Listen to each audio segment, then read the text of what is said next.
Joining us now, Joe DiGenova is with us.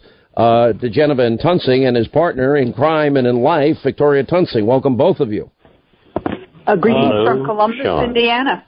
One last point. Chuck Schumer threw out a statement. This story must not be used as a pretext for the corrupt purpose of firing the Deputy Attorney General Rod Rosenstein in order to install an official who will allow the president to interfere with the special counsel investigation. And he says General Mattis, Kelly, numerous other White House officials, cabinet officials have been reported to say critical things of the president without being fired. This isn't a critical thing. He's talking about removing the president and taping the president of the United States. Yeah, hey, Sean, I'm going to correct you. Yeah. He did not deny it. He said, I was only kidding. That's really important for people to know. He did not say, I never said that. He said, just kidding. Well, that's what his argument is now. Oh, just kidding. Maybe I ought to do this, but just kidding. That doesn't sound like the way that McCabe wrote it up as a just kidding memo. The point here is that from the very beginning, when Rosenstein appointed Mueller, it was clear that he had acted out of pique. He said in the New York Times article about 2 months ago, where he leaked the story, that he was embarrassed when he found out that the president had alluded to the Russian investigation in his interview with Lester Holt. In fact, Rosenstein was looking for any reason to make himself look good because that's all he's about. It was fairly obvious that there was no justification for the appointment of Mueller, and now we know, because of Rosenstein's statements about using the 25th Amendment to remove the president with the assistance of cabinet members, that he was engaged in a soft coup, not very soft in my opinion, to remove the president. Jeff Sessions should fire him today. He should be out of that building. The U.S. Marshals should escort him out of the building. If he stays one more day, I just can't imagine that he can stay any longer. By the way, his denial, which was printed in response to the New York Times story, is a joke. He says there is no basis currently to invoke the 25th Amendment. He does not deny what Andrew McCabe says in those memos. Can you imagine Andrew McCabe, weasel number one, now ratting out weasel number two? This is like a mafia story. Well, I'm reading that line, but let me be clear about this. Based on my personal dealings with the president, there is no basis to invoke the 25th Amendment. Do you think he was parsing his words? It depends on what is, John. Yeah, I missed that, and I feel really stupid now that you pointed it out to me. Thanks for embarrassing the host on national radio with 590 stations. I really appreciate it. That's what lawyers are supposed to do, read that kind of language. Let me tell you something else bizarre. Here, listen to this scenario. Everything that Rod put into that memo to fire Comey was accurate. He listed all kinds of violations that Comey committed, like holding the press conference and discussing the evidence, something that's never, ever done.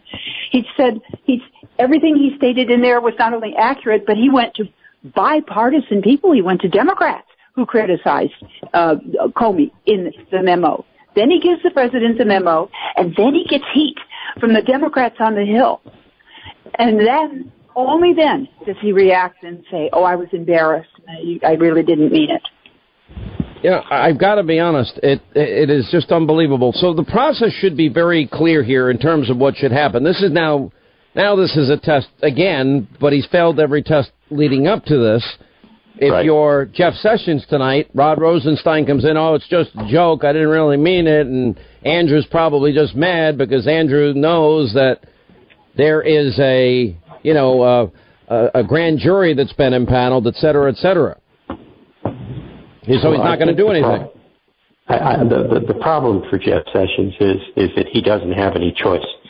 I know that there's supposed to be a meeting tonight when the president comes back. He's on Air Force One, I think, right now, coming back from whatever he was doing today. I think it was a VA event.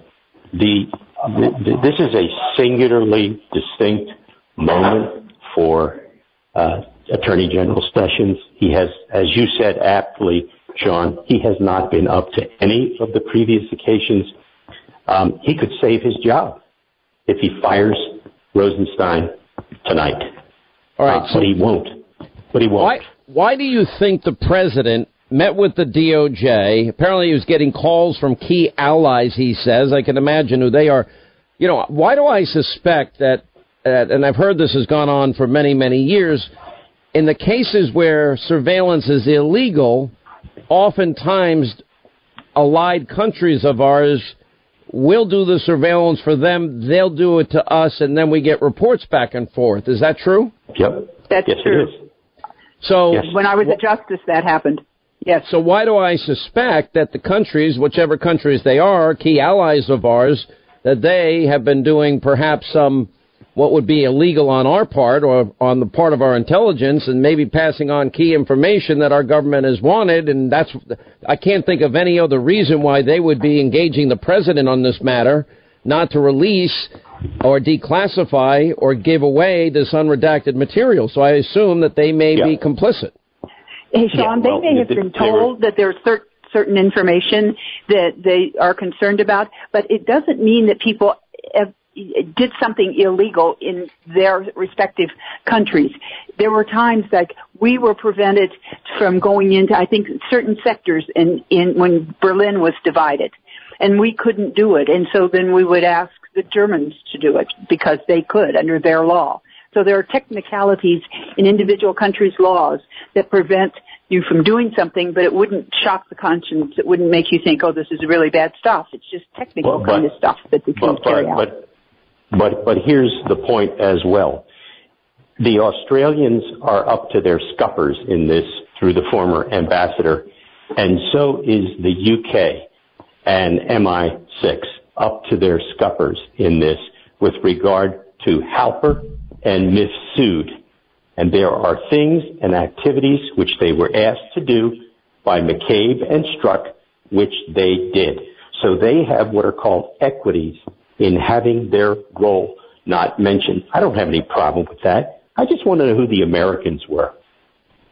Well, I want to know who the Americans were. But listen, you know, intentions mean everything. If you go to an ally and you say, I need you to surveil Joe DiGenova, and they do it for you, and then you get the information, really it's a backdoor way of breaking the law, isn't it? No, that would be illegal. That would be illegal. You can't set up somebody to do something that is per se illegal for your own but good. with the capability of technology, can't there be broad, sweeping intelligence pickups in even entire states and regions? They have the capacity to do that. Then, of course, you can filter through it for keywords, key names if you want, and then you can get any information you want out of it. Sure. So the reality is there is a way to bypass the Fourth Amendment to our Constitution and allow allies to do the dirty work for you. And the way they did it in the case of Carter Page was they lied and said that he was being recruited by the Russians and was thus becoming the agent of a foreign power, which they knew to be false. So that's exactly right, Sean. Yeah, but it was to our own courts that they lied. Well, we now know that 4 Pfizer warrants were 4 examples of a fraud committed on courts. We just know it. Oh, absolutely, and categorically, that is exactly what happened. They lied to a FISA court. The courts, by the way, have figured this out, and that's why they favor the release of the information. They said it's up to the executive branch, and we have no objection. Mm-hmm. By the way, from a senior DOJ official, this is just breaking from Fox, the meeting that is referenced took place on May the 16th. In attendance were Deputy Attorney General Rod Rosenstein, Deputy FBI Director Andrew McCabe, Lisa Page, and other career DOJ folks. The official says all of them have been talked to about this meeting after the story, including one who now, I guess, works at Uber. That's what it says. Anyway, there were typed memos from McCabe and Lisa Page about the meeting. Page's were more detailed than McCabe's, but they both mentioned this moment where Rosenstein yells at McCabe about wearing a wire. The official with direct knowledge from Rosenstein says that McCabe and Rosenstein were going back and forth at each other, and the conversation got very heated, and McCabe was saying that Rosenstein was getting in the way of aggressively investigating the president and his administration in the wake of the Comey firing. Rosenstein was saying that McCabe was shooting from the hip and going overboard. In the heat of the moment, he said, "What do you want me to do, Andy? Wear a wire?" This official said that it might not have been a direct quote, but he said it several times. "You want me to wear an effing wire?" And then said it again. "You want me to wear an effing wire? Are you serious?" And Rosenstein says something like, "Yeah, I'm serious. What do you expect us to do?" And said he's incredulous. Interesting. And in the Times piece, it refers to Rosenstein's behavior as bizarre and erratic.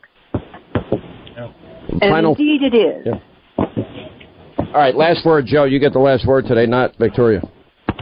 Fire the SOB tonight. That's Jeff Sessions' job. Jeff, do your job. All right, thank you both.